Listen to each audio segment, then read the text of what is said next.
Residents of Johnson County have always had a close relationship with water, prizing it as a resource for both basic needs and recreation. But this relationship can be contentious at times, as modern developments sometimes pose a threat to our waters and vice versa. Johnson County officials focus on stormwater management strategies to address flooding and pollution, two primary areas of concern. County Supervisor Rod Sullivan tells how recent flood events have influenced current policy. I think the number one thing that we did was planning, because really the thing that you start to realize is you really can't fight Mother Nature. You know, you can plan around it.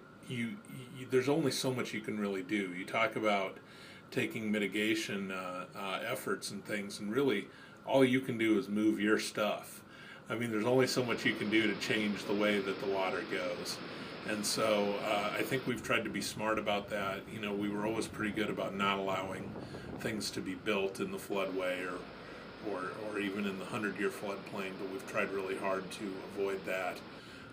We've got better emergency plans than we had before that. Hopefully we learned from this and we've moved forward. I think one of the biggest things we did is the public passed a $20 million conservation bond issue. And a big part of that is to use some of that money to set aside land for water quality and flood prevention and protection. As Rod points out, water quality is just as important in the management plan as flood protection. With construction and new developments, the increase in impermeable surfaces alters hydrologic cycles.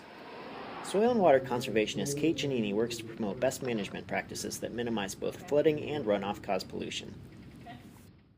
Floods of 2008 have created a lot of more awareness, not only to our policymakers, but also our residents, that we need to control water quality, not in just the volume of it, but also the quality of the smaller storms as well. Designers and consultants have to follow the Iowa Stormwater Management Manual when they're constructing their developments. So they're providing not only for large rain events, but also the water quality rain events. 90% of our storms here in Iowa are 1 inch or less. So they're providing a water quality benefit when they're implementing best management practices in these developments. The Iowa Stormwater Management Manual that Kate and consultants use to direct site plans was developed by the Iowa Department of Natural Resources to improve stormwater management strategies. The key is implementing practices and features that allow stormwater to soak into the ground naturally rather than wash into storm sewers carrying contaminants and causing increased flooding. In 2011, Johnson County officials adopted an ordinance amending the previous Unified Development Plan with intent to limit disruption to natural hydrology on any major subdivision of 3 lots or more.